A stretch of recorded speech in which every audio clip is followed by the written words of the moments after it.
Chicos, muy buenas tardes. Vamos a grabar la clase sobre neoplasias benignas, ¿de acuerdo? Es una clase cortita, entonces vamos a empezar. Entonces, en las neoplasias benignas, y teniendo en cuenta que ya terminamos todas las enfermedades inflamatorias, vamos a empezar por el tema de neoplasias. Obviamente, como ustedes saben, pueden haber neoplasias benignas y neoplasias malignas. Ahorita vamos a ver las benignas, las más comunes a nivel de dermatología. La primera y la más importante es la queratosis seborreica. La queratosis seborreica son lesiones cutáneas benignas muy frecuentes, sobre todo en personas mayores. Son estas lesiones, como ustedes pueden ver acá, que tienen una estructura homogénea, tienen una estructura cerebriforme, ¿de acuerdo? Que quiere decir que pues parece un pequeño cerebro en la superficie. em, y pues se desarrollan en zonas de piel con pelo, perdón, respetando mucosas, palmas y plantas.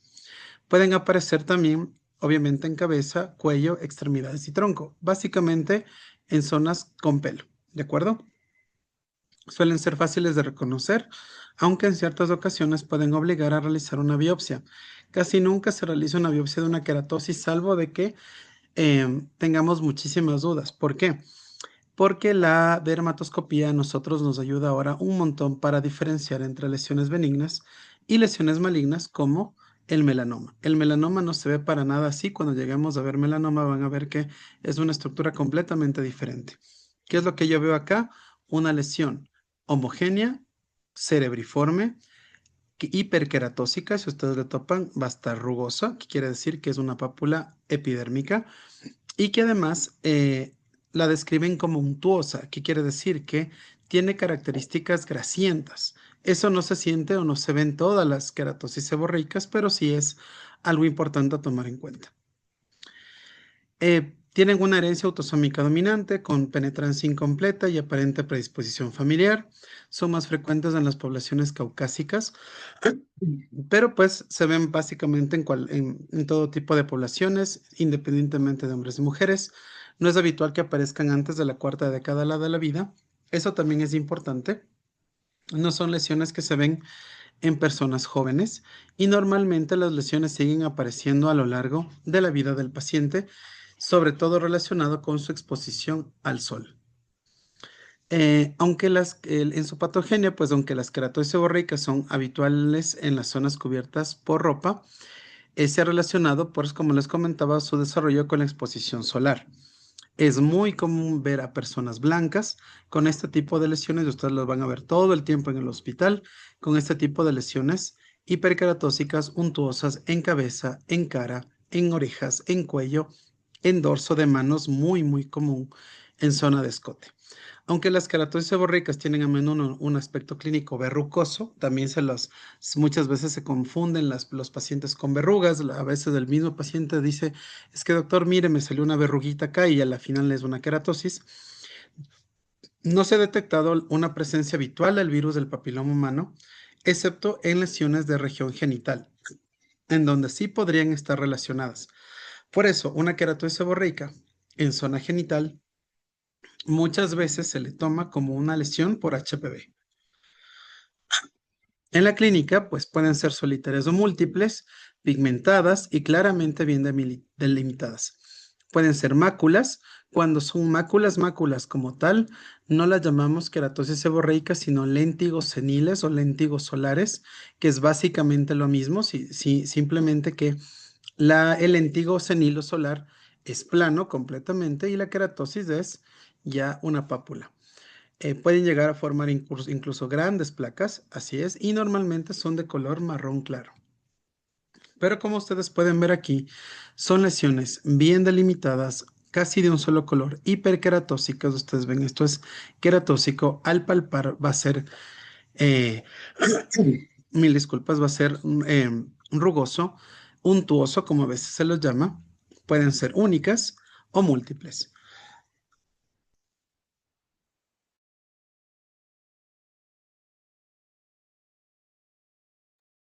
Muy bien.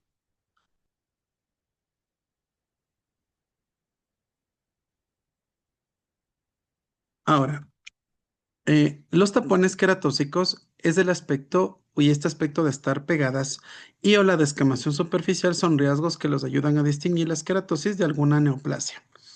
Las queratosis pueden inflamarse o irritarse debido a la fricción o los traumatismos, y es cuando por lo general nosotros recomendamos al paciente que se lo retire. Muchas veces están en zonas de cuello o de barba, entonces el paciente se rasura y se corta, o en zonas, por ejemplo, de axilas o ingles, donde hay mucha fricción, o en zonas, por ejemplo, por debajo del brasier en las mujeres, hay mucha fricción, duele, entonces pues es mejor quemarlas. Aunque suelen ser asintomáticas, no suelen dar ningún tipo de síntoma, las lesiones irritadas o inflamadas pueden producir sensibilidad, prurito, eritema y pueden formar costras. Como vemos aquí, esta es una dermatoscopía, lesión, a pesar de que se le ve una lesión marrón, negruzca, que nos podría producir un poquito de duda, pues generalmente son como lesiones como que estuvieran pegadas en la piel, como que ustedes lo ven, como que se le encogió algo y se pegó ahí, y untuoso, ¿de acuerdo? Marrón y completamente homogéneo. Estas lesiones pueden ser múltiples, como ven aquí en el dorso de este paciente, múltiples lesiones, ¿de acuerdo? Y pues generalmente de aspecto verrucoso, como les comentaba, a veces se pueden confundir con una verruga. Pero a la dermatoscopia nosotros vamos a ver algunas características que nos pueden ayudar a diferenciar.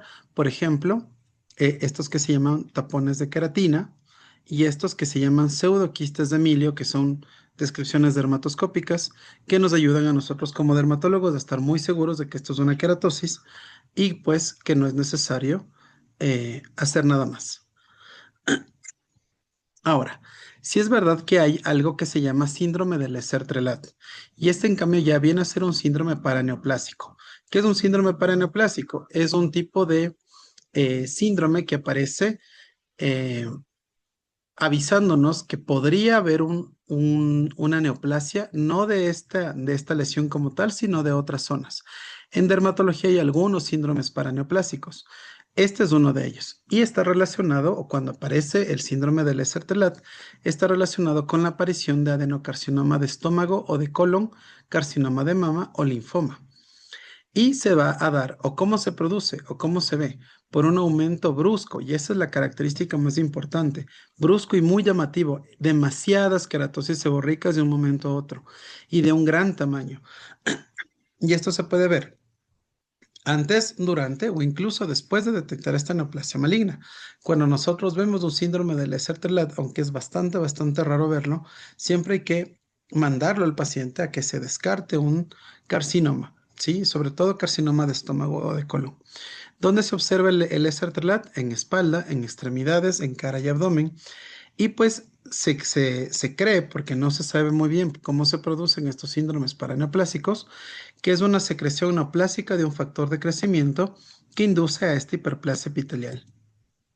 Entonces, como pueden ver aquí en esta imagen, hay una gran cantidad. No es lo mismo ver esto que podría ya a nosotros asustarnos y creer que podría ser un lesatrelad, aunque eh, a veces no lo es. Por eso es que muchas veces vemos de estas espaldas y las mandamos a descartar como esto, que ya pues es una característica una gran cantidad de queratosis seborreicas que hay que llegar a descartar. En la anatomía patológica, cuando hacemos una biopsia, como yo les he dicho, no es lo común para nada. Podemos encontrar 6 tipos histológicos de keratosis seborreica: acantolítica, hiperkeratósica, reticulada, irritada, clonal o melanocantoma. Y existen grados variables de hiperkeratosis, acantosis y papilomatosis. Normalmente no se detectan atipias citológicas en la mayoría de las keratosis seborreicas. Como yo les decía, es extremadamente raro que una keratosis seborreica se vuelva atípica o maligna. Y cuando vemos nosotros la patología, lo que vemos son justamente los tapones córneos que veíamos en la dermatoscopía y los pseudoquistes de milio que veíamos en la dermatoscopía. Que cuando el patólogo ve estas estructuras a nivel de la epidermis, no se olviden, hasta aquí está la epidermis, esto ya es la dermis, pues es muy característico de una queratosis seborreicas. Otra vez, aquí están los quistes, ¿sí? O los cuernos, los quistes que veíamos acá, muy característico de las queratosis seborreicas. Hay unas que se ven como en espículas, como que si fueran eh, en patrón de iglesia, que a veces le llaman también, pero pues de distintas maneras se ven eh, estos quistes o estas aperturas cornificadas y estos quistes de milio, pues en la histopatología. ¿Cuál es el tratamiento? Pues responde en gran medida por razones estéticas. Como les decía, muchas veces, lamentablemente, la parte estética se ha vuelto muy comercial a nivel de la dermatología y no es necesario que los pacientes se retiren estas lesiones, salvo que les molesten. Otra cosa es que muchas veces les orientan o les inducen a que se lo retiren. Entonces, solo por razones estéticas y suele eliminarse por destrucción, raspado o afeitado. ¿Cuál es el método que se utiliza más para destruirles? Es la crioterapia. Probablemente ya ustedes en rotación habrán visto cómo se utiliza una pistola de crioterapia donde se dispara, se hacen algunos ciclos de congelación y descongelación en cada una de las lesiones em, para destruirlas. También se pueden utilizar otros métodos, electrodesecación, vaporización con láser, aunque la crio es muy buena por la ventaja de poder tratar múltiples lesiones en un mismo tratamiento. Vamos a ver si podemos ver este video de acá, de cómo se realiza la destrucción.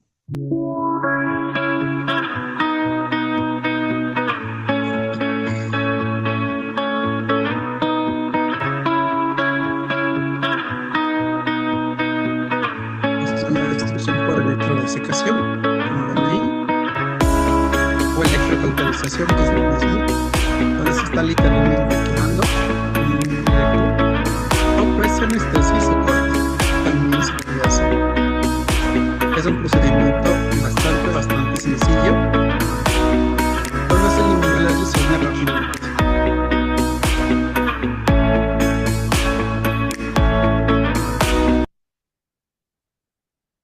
Muy bien.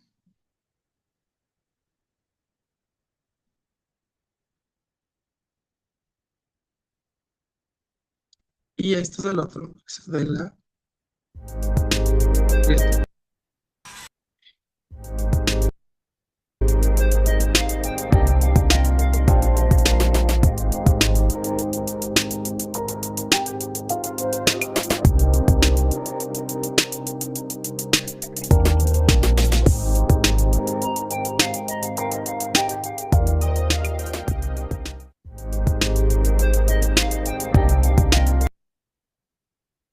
Entonces son los dos tratamientos que más se utilizan para destruir justamente este tipo de lesiones.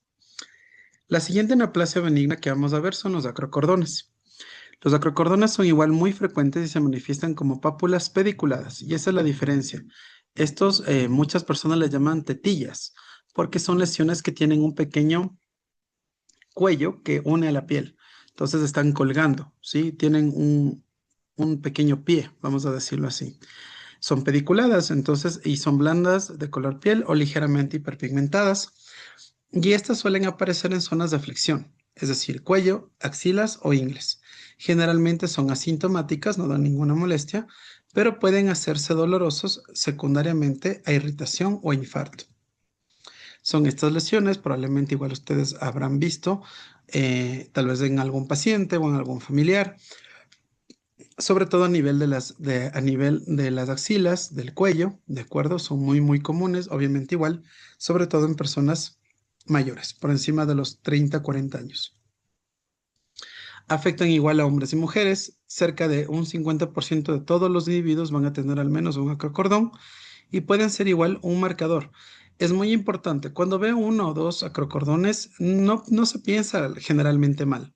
Muchas veces son por tema de la edad, por tema genético, pero si es que yo ya veo una gran cantidad de acrocordones, debo pensar en un problema metabólico y eso es muy importante.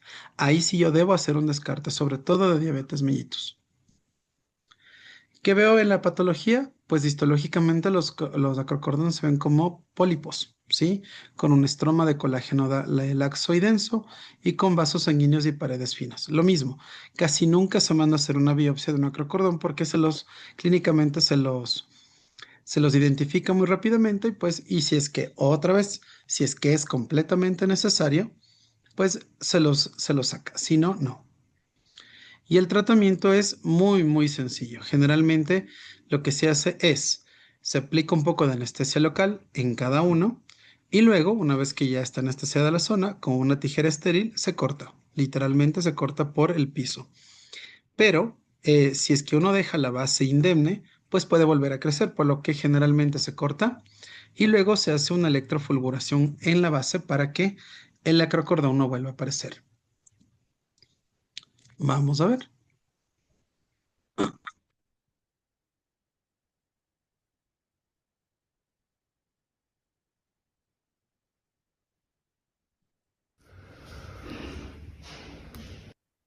En este caso, lo que está haciendo el doctor, pues una vez que se anestesió la zona, es literalmente cortando el acrocordón de su base.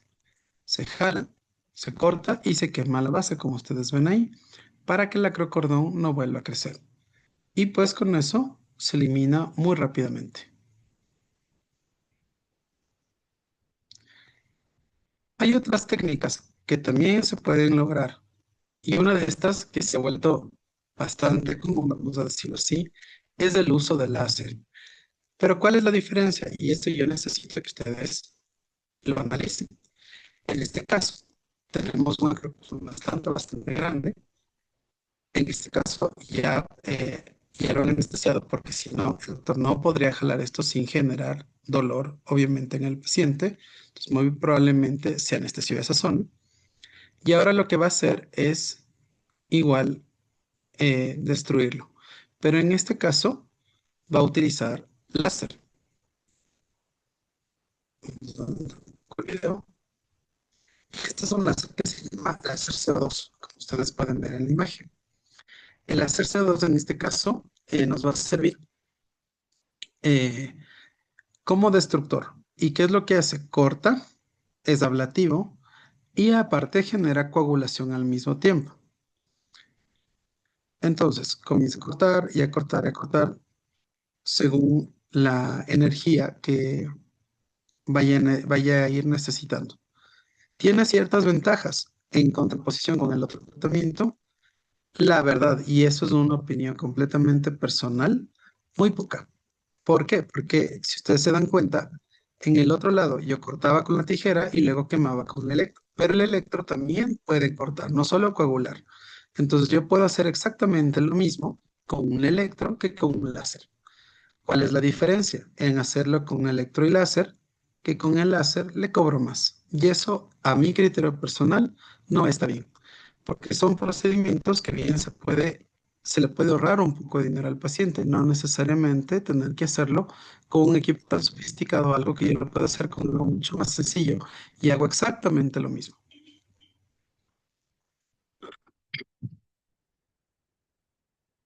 Muy bien, vamos a seguir. Por último, vamos a ver la queratosis actínica. Y la queratosis actínica ya estaría en un intermedio entre una lesión benigna y una lesión maligna. De hecho, es una lesión que nosotros llamamos premaligna. ¿Por qué? Porque las queratosis actínicas sí tienen un riesgo de hacerse carcinoma espinocelular en algún momento. Entonces, la queratosis actínica eh, aparece, estas sí, son lesiones que aparecen en lugares con mayor acumulación del sol, consideradas ya lesiones premalignas. La probabilidad de que una queratosis actínica evolucione a un carcinoma espinocelular invasivo es del 0 al 0,6% al año. Sin embargo, que una queratosis actínica se transforme en un carcinoma espinocelular no invasivo es de un 10% al año. Aparecen en pieles dañadas por el sol y tienen factores de riesgo, sobre todo ancianos, fototipos claros y exposición crónica. Pueden tener de unos milímetros a ser grandes placas y suelen iniciar como una pápula con un eritema ligero con descamación imperceptible en la superficie y pueden avanzar a pápulas bien gruesas, bien definidas con hiperkeratosis y eritema. Hay algunos subtipos clínicos: hipertrófica, pigmentada, liquenoide, artrófica, bowenoide o quilitis actínica. ¿Cómo vemos estas lesiones? Sobre todo se ven en pacientes fototipos claros. Esto es extremadamente común. El típico paciente anciano, muy claro, de ojos claros, que viene con un montón de estas lesiones rojitas que ustedes le suelen ver en la cara, en el cuero cabelludo. Si son calvitos al menos se suelen ver bastante. Y en zonas de exposición al sol: cuello, escote, espalda alta, brazos, dorso de manos. En los brazos suelen tener estas estructuras como costras o carachas. Ellos muchas veces les está picando, se están rascando, les sangra. Y otras suelen ser muy rojizas, como estas de acá. Y si ustedes se acercan a ver bien, suelen tener una ligera descamación blanquecina en la superficie. Eso habla de que es una queratosis actínica. Estas lesiones pueden ser también pigmentadas. Y ojo, aquí sí hay que tener mucho cuidado porque hay algunas lesiones benignas que también podrían darnos esta, esta pigmentación. Hay unas que son muy comunes que se llaman queratosis liquenoides, hay léntigos, el melanoma. Entonces, estas lesiones, cuando son pigmentadas, sí es recomendable derivar al dermatólogo para hacer una dermatoscopia y ver exactamente qué tipo de lesiones son. Y hay algo que se llama quelitis actínica, que son estas manchas rojizas que comienzan a aparecer en el labio inferior. No se olviden que el labio inferior es el labio que más expone al sol. Paciente anciano con exposición solar crónica a nivel del labio inferior, con estas lesiones que comienzan a arder, el paciente se expone al sol y le arde, le pica, se le descama, se le pela, le molesta, puede ser quelitis actínica. Aquí tenemos otras lesiones. No se olviden, estas son lesiones muy típicas: pacientes fototipo claro, con lesiones tipo rosadas, con descamación superficial. Cuando hacemos la dermatoscopia ya suele ser muy clara, muy característica. Este patrón, que a veces le llaman en patrón en fresas con crema, cuando ya avanza generalmente se le llama también patrón en hoja de trébol. Son patrones muy característicos de las queratosis. ¿Qué es lo que sucede? La exposición solar crónica, la radiación, el hecho de no haber utilizado protección solar, hace que las células del estrato basal y algunas del estrato espinoso comiencen a generar atipia. Como ustedes ven, la atipia no llega a todo el espesor de la epidermis, solo a una parte, solo hasta la mitad. Esa es la característica distintiva de las queratosis actínicas. Cuando la atipia ya ha alcanzado todas las capas de la epidermis, ya no es una queratosis actínica, ya es un carcinoma espinocelular. Ahí hay que diferenciar si es que sería un espinocelular in situ o un espinocelular invasor. Ahora, ¿cuál es el inconveniente? Que hay algo que se llama campo de cancerización. Obviamente, la radiación llega hasta acá. En esta zona yo ya tengo un cambio histopatológico que va a ser evidente en la clínica. Yo va a tener una queratosis actínica. Pero como ustedes ven, ya hay unas células a cada lado de esta lesión que comienzan a mutar, que todavía no han generado una lesión evidente como tal, pero que ya tienen algún tipo de daño. Y eso ya vamos a ver que en el tratamiento es muy importante para saber cómo tratar y qué tipo de tratamiento vamos a hacer. Entonces, como yo les decía, en las queratosis actínicas la tipia va a estar solo en el estrato basal y hasta el estrato espinoso. Casi, esta línea está mal delimitada, pero es casi hasta la mitad. ¿Qué tratamientos tenemos? Y aquí sí hay que tener en cuenta y hay que saber diferenciar qué es lo que yo puedo utilizar y qué no. Aquí también si yo tengo una queratosis actínica única o son muy pocas o son escasas o están localizadas, pues yo voy a utilizar tratamientos dirigidos a la lesión. Y el tratamiento más importante, el más utilizado, el que tiene mucha evidencia, es sobre todo la criocirugía, es decir, la crioterapia. Es muy rápido, como ustedes han visto, se pueden hacer varias lesiones a la vez. No es necesario ni hacer corte ni anestesia. El periodo de curación es rápido, 10 a 14 días, máximo 21 días. Puede haber un riesgo de hipopigmentación, es decir, que nos queda una mancha ahí blanca, a veces permanente, pero aquí hay que avisarle al paciente que al ser una lesión premaligna, la verdad es que la parte estética quedó ya un poco en segundo plano y el objetivo aquí es destruir esa lesión como tal. Se puede hacer curetaje y electrodesecación, básicamente lo mismo, se duerme a la lesión, se curetea, se saca toda esa capa de queratina superficial y se quema. Aquí sí voy a requerir anestesia y generalmente tengo casi resultados estéticos similares. Hay otra que es afeitado, pero a esa en lo personal no me gusta porque al quedar la base puede volver a crecer. Ahora, ¿qué pasa si tenemos esta lesión? Tenemos esta paciente con todas estas queratosis actínicas a nivel del cuero cabelludo. Todas estas lesiones van a tener que tratarse y como yo les decía, ¿cómo sabemos si entre esta lesión y esta lesión, esta piel que aparentemente está bien, no hay lesiones también que ya se estén formando? O entre esta lesión y esta lesión de acá. Entonces, cuando tenemos múltiples lesiones, no podemos quemarle toda la cabeza directamente con crío o con electro, porque no sabremos inclusive hasta dónde llegar. Hay veces que el daño solar es tan grande que es imposible diferenciar en dónde comienza y en dónde termina una lesión. Por lo tanto, a eso le llamamos, como ya les comenté, campo de cancerización. Tenemos queratosis actínicas distribuidas en esta área, pero con células ya mutadas, células displásicas mutadas entre las lesiones, que no sabríamos hasta dónde llega o hasta dónde va. Esto se refleja en este otro diagrama. Aquí está la queratosis actínica, aquí ya hay células mutadas y pues aquí no se van a reflejar, pero ya están ahí las lesiones. Por lo tanto, en esos casos, lo que nosotros hacemos aquí es tratamientos de campo. Y los tratamientos de campo se hacen con medicamentos tópicos. Estos medicamentos son sobre todo el 5-fluoracilo y el imiquimod, son los que tenemos aquí. El 5-fluoracilo y el imiquimod lo tenemos en concentraciones de al 5%. Cuando se dan en crema al 5%, se aplican 2 veces al día durante 2 a 4 semanas. El 5-fluoracilo, que tiene una mejor evidencia y en lo personal un mejor resultado.